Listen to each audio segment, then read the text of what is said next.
तो वक्त हो चुका है crypto news of the week का, जहां एक तरफ हम बात करेंगे कि माइक्रोसॉफ्ट इथेरियम के अंदर इंटरेस्ट क्यों ले रहा है, वहीं दूसरी तरफ बात करेंगे कि क्यू कॉइन के अंदर क्या नई चीजें आई हैं। तो मेरे तरीके से शुरू करते हैं ये वीडियो।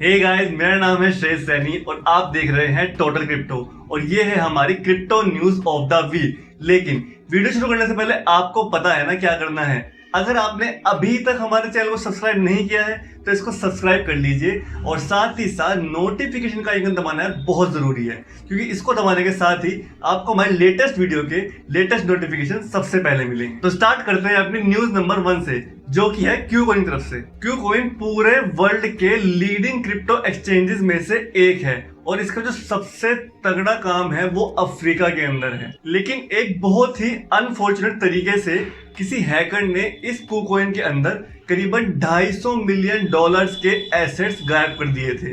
अब इन एसेट्स को वापस रिकवर करना या इन फंड्स को वापस रिकवर करना बहुत ही इम्पॉसिबल चीज मानी जा रही थी, लेकिन क्यू कॉइन ने इसको कर दिखाया है। जी हाँ, अभी तक ये बिल्कुल इम्पॉसिबल माना जाता था और लोग इस पर विश्वास भी नहीं करते थे कि कोई हैकर जो कि इतने बड़े एसेट्स स्टॉल कर ले उसको वापस रिकवर किया जा सकता है। लेकिन एक रिपोर्ट में क्यू कॉइन ने बताया है कि वो बहुत ही ज्यादा पॉजिटिव हैं और पूरा विश्वास करते हैं कि वो हैकर से पूरा अमाउंट रिट्रीव कर लेंगे। जी हाँ, ये बात उन्होंने तब कही है जब उन्होंने करीबन 84% जो अपना लॉस था उसको रिकवर कर लिया है, यानी कि 250 मिलियन में से 84% जो उनका स्टोलन मनी था या एसेट्स से उनको वो वापस ला चुके हैं। और उन्होंने अपने रिपोर्ट्स में ये बताया है और आगे वो ये भी कहते हैं कि उन्होंने अपनी सिक्योरिटी को टाइट कर दिया है और उनकी माने तो वो पूरा 100% अपना एसेट रिकवर कर लेंगे। तो चलते हैं अपनी अगली न्यूज की ओर, जो कि है माइक्रोसॉफ्ट की तरफ से। जी हाँ, माइक्रोसॉफ्ट सोच रहा है कि वो पायरेसी से बचने के लिए इथेरियम ब्लॉकचेन का यूज कर ले। जी हाँ, उनका मानना है कि अगर वो इथेरियम ब्लॉकचेन का यूज करते हैं तो वो कई हद तक विंडो की और उनके ऑफिस सूट्स की जो पायरेसी होती है, यानी कि कई जो इलीगल वेबसाइट्स हैं वहां से फ्री में डाउनलोड कर और क्रैक कर जो इनके सॉफ्टवेयर को चला लिया जाता है उसको बंद करने की काफी ज्यादा कोशिश की जा सकती है। जी हाँ, माइक्रोसॉफ्ट का नया सिस्टम आर्गस, जो कि एक फुल्ली ट्रांसपेरेंट इंसेंटिव सिस्टम है एंटी पायरेसी कैंपेन को लेकर, वो रिलाय करता है ब्लॉकचेन टेक्नोलॉजी पर। जी हाँ, ये जो ब्लॉकचेन टेक्नोलॉजी है ये पायरेसी से बचाने के लिए जो भी सारा डाटा होता है सॉफ्टवेयर का वो अपने पास तक ही रखता है, ना कि किसी पायरेटेड बंदे के पास जाए और वहां से वो फ्री में उसको डाउनलोड करके चला ले। तो उनका कहना ये भी है कि अगर कोई सॉफ्टवेयर को डाउनलोड कर भी लेता है और उसमें पायरेसी करता है तो वहां पर परमानेंट वाटरमार्क तक भी आ सकता है जिसको आप रिमूव नहीं कर सकते। और ये सब संभव हो पाया है ब्लॉकचेन टेक्नोलॉजी की वजह से। इसी वजह से माइक्रोसॉफ्ट इथेरियम ब्लॉकचेन के अंदर इंटरेस्ट ले रहा है और सोच रहा है कि क्यों ना वो इथेरियम ब्लॉकचेन को ही यूज कर ले, क्योंकि अभी वो मार्केट के अंदर लीडर है। तो चलते हैं अपनी अगली न्यूज की ओर, जो है सोलाना की तरफ से। जी हाँ, सोलाना के अंदर बहुत ही ज्यादा बड़ी प्राइस रैली देखी गई है। जी हाँ, सोलाना कॉइन के प्राइस के अंदर बहुत ही अच्छा अप ट्रेंड देखा गया है और इसका जो ब्रेकआउट आया है वो $60 के बाद आया है और अब शायद ही बहुत ही तेजी से रैली दिखा सकता है। अभी न्यूज के टाइम पर जो इसका प्राइस देखा गया था वो करीबन $70 पर आ चुका था और शायद आगे भी बढ़ने की बहुत उम्मीद है। करंटली सोलाना करीबन 0.59% मार्केट का शेयर रखता है अपने पास और इसका जो मार्केट कैप है वो $22 बिलियन से भी ज्यादा है। हालांकि इसके मार्केट कैपिटलाइजेशन के हिसाब से इसका वॉल्यूम सिर्फ 0.031% ही है और कहा जा रहा है कि इसका जो बुल रन है वो शायद थोड़ा वीक ट्रेंड करेगा। लेकिन अभी तक का इसका रिटर्न देखें तो करीबन 13,000% रिटर्न ये दे चुका है अपने इन्वेस्टर्स को और उनके अंदर बहुत ही पॉजिटिव अप ट्रेंड है। हालांकि उस टाइम पर भी ये करीबन $24 के पास आकर गिर गया था बहुत तेजी से, लेकिन उसके बाद जितनी तेजी से ये बढ़ा है और अपने $60 के ब्रेकआउट को तोड़कर 70 पे पहुंच चुका है। इस हिसाब से लग रहा है कि आगे ये बहुत तेजी से बढ़ने वाला है। न्यूज के टाइम पर जो इसका प्राइस चल रहा था वो करीबन $72.3 था। तो चलते हैं अपनी अगली न्यूज की ओर, जो है बैंक्स की तरफ से। जी हाँ, पूरी दुनिया के अंदर 100 में से करीबन 55 बैंक ब्लॉकचेन टेक्नोलॉजी और इसके अंदर होने वाले इन्वेस्टमेंट्स में इंटरेस्ट ले रहे हैं। और जो इसके अंदर इन्वेस्टमेंट हो रही है वो दोनों डायरेक्ट और इनडायरेक्ट इन्वेस्टमेंट है। बार्कलेज, सिटी ग्रुप, गोल्डमैन जैसे बड़े बड़े नाम जो हैं वो ब्लॉकचेन और क्रिप्टो के अंदर इंटरेस्ट ले रहे हैं। इसी के साथ साथ जो इस साल के फंडिंग फिगर्स थे वो पिछले साल के फिगर्स को क्रॉस कर चुका है। तो इससे तो ये समझ में आ रहा है कि ज्यादा से ज्यादा कंपनी, ज्यादा से ज्यादा लोग क्रिप्टो को लेकर पॉजिटिव हैं और इसके अंदर इन्वेस्टमेंट दिखा रहे हैं। तो चलते हैं अपनी अगली न्यूज की ओर, जो है अलीबाबा की तरफ से। जी हाँ, अलीबाबा के अंदर अपना खुद का ART मार्केट प्लेस आ गया है NFTs को लेकर। जी हाँ, इस चाइनीज ई कॉमर्स जायंट ने अपना खुद का मार्केट प्लेस निकाल दिया है NFTs के लिए। अगर रिपोर्ट की माने तो अलीबाबा ने एक ऑक्शन प्लेटफॉर्म लॉन्च किया है जिसका नाम है blockchain digital copyright and asset trade. जहां एक तरफ चाइनीज गवर्नमेंट बिटकॉइन की माइनिंग को बैन कर रही है, वहीं दूसरी तरफ इतना बड़ा e commerce giant crypto currency के अंदर अच्छा खासा इंटरेस्ट ले रहा है। और इसी के साथ साथ कंट्री एम कर रही है कि वो world wide blockchain powered country में सबसे एडवांस हो जाए 2025 तक। तो चलते हैं अपनी अगली न्यूज की ओर, जो है ब्राजील से।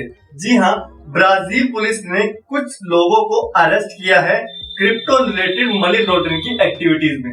जी हाँ, ब्राजीलियन पुलिस ने कुछ लोगों को अरेस्ट किया है क्रिप्टो रिलेटेड मनी लॉन्ड्रिंग के एक्टिविटीज में। जी हाँ, अभी अभी ब्राजील फेडरल पुलिस ने ये एक लॉ पास किया था जिसके अंदर जो क्रिप्टो लॉन्ड्रिंग वाले लोग हैं उनको अरेस्ट किया जाएगा। उसी के साथ साथ कई सारे वारंट एग्जीक्यूट हो गए और उसके अंदर कई लोगों को पकड़ा गया।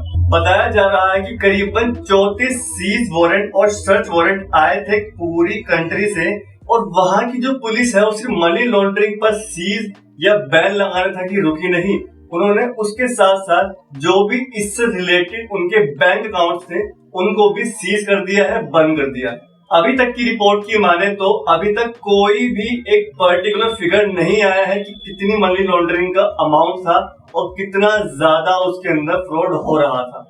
तो चलते हैं अपनी अगली न्यूज की ओर, जो है टेस्ला की तरफ से। जी हाँ, टेस्ला की सारी ही न्यूज बहुत इंटरेस्टिंग होती है और ये न्यूज भी बहुत ही इंटरेस्टिंग है। टेस्ला डेवलप कर रहा है एक नया ब्लॉकचेन प्लेटफॉर्म जिसके साथ वो ट्रैक कर सकता है कोबाल्ट के यूसेज को। जी हाँ, इस इलेक्ट्रिक व्हीकल कंपनी ने 2020 के अंदर ब्लॉकचेन टेक्नोलॉजी को हिलाकर रख दिया था और बहुत ही अच्छा खासा इम्पैक्ट दिया था। और अब वो इस ब्लॉकचेन टेक्नोलॉजी के सॉल्यूशंस को यूज करेगी अपनी ईवी बैटरीज को यूसेज को देखने के लिए। अभी तक जो ये प्लान बनाया गया है वो यूएस और एशिया के अंदर यूज किया जाएगा, यानी कि जो भी टेस्ला के इलेक्ट्रिक व्हीकल्स हैं उनकी बैटरीज के कोबाल्ट यूसेज को सर्च किया जाएगा ब्लॉकचेन टेक्नोलॉजी पर और उसको यूज कर ये पता लगाया जाएगा कि कितनी तेजी से वहां पर कोबाल्ट का यूज हो रहा है। तो चलते हैं हमारी अगली न्यूज की ओर, जो है फेसबुक की तरफ से। जी हाँ, फेसबुक ने अपना खुद का क्रिप्टो करेंसी वॉलेट नोवी लॉन्च कर दिया है। जी हाँ, क्रिप्टो करेंसी के वर्ल्ड के लिए ये बहुत ही अच्छी न्यूज है, बहुत ही पॉजिटिव न्यूज है, क्योंकि इतने बड़े सोशल मीडिया जायंट ने अब तक खुद का क्रिप्टो करेंसी वॉलेट नोवी लॉन्च कर दिया है। इसी के साथ साथ कंपनी ट्राई कर रही है कि वो ऑफर दे फिएट करेंसीज का, जिससे वो क्रिप्टो एडॉप्टेशन रेट पब्लिक में बढ़ा सके। फेसबुक ने अपने डाइम नाम के जो प्रोजेक्ट के अंदर ये बताया था कि वो आने वाले टाइम पर नोवी को लॉन्च करेंगे और बहुत ही जल्दी मार्केट में आ जाएगा और तहलका मचा देगा। तो चलते हैं हमारी अगली न्यूज की ओर, जो है सेंट्रल बैंक की तरफ से। जी हाँ, सेंट्रल बैंक ने नेदरलैंड के अंदर बाइनेंस के ऊपर एक वार्निंग इशू करी है। जी हाँ, central bank of Netherland DNB ने एक ऑफिशियल वार्निंग इशू की है बाइनेंस के लिए, जिसके हिसाब से बाइनेंस जो भी कंट्री के अंदर क्रिप्टो सर्विस प्रोवाइड करा रहा है वो बिना DNB की परमिशन के करा रहा है, यानी कि कोई भी रजिस्ट्रेशन DNB के साथ वहां पर नहीं किया गया है। इसके साथ साथ बैंक का ये मानना है कि क्योंकि हमारे साथ आपने यहाँ पर रजिस्ट्रेशन नहीं किया था, हम इसको एंटी मनी लॉन्ड्रिंग रेगुलेशन के तहत आपके ऊपर वार्निंग डाल रहे हैं। अभी तक तो बाइनेंस बहुत बड़ा रिस्क ले रहा है क्योंकि अपने साइट को वो ब्लॉक कर सकता है इस कंट्री के अंदर, क्योंकि वो वहां के रेगुलेशंस के हिसाब से नहीं चल रहा है। तो चलते हैं हमारी आज की आखिरी न्यूज की ओर, जो कि है जापान से।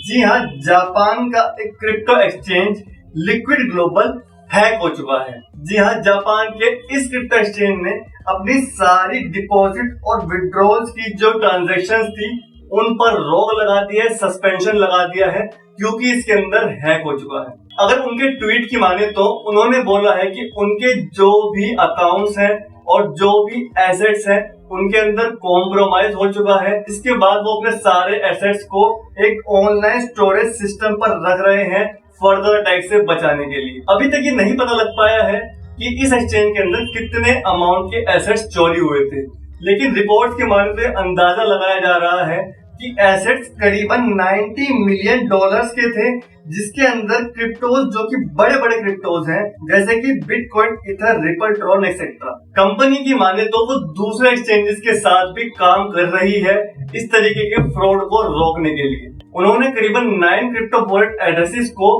पकड़ लिया है जिसके अंदर ये चोरी हो रही थी। तो देखने वाली बात ये है कि अब ये क्रिप्टो एक्सचेंज क्या करता है आने वाले टाइम पे इस तरीके की चोरी से बचने के लिए, और क्या वो अभी हो रहे हैक को रोक पाता है और अपने एसेट्स को बचा पाता है। तो ये थी हमारी आज की crypto news of the week, जो थी पूरे हफ्ते की सबसे लेटेस्ट न्यूज। आपको ये वीडियो कैसी लगी कमेंट सेक्शन में जरूर बताइएगा। मिलते हैं आपसे बहुत जल्द अगली वीडियो में, तब तक के लिए बाय बाय।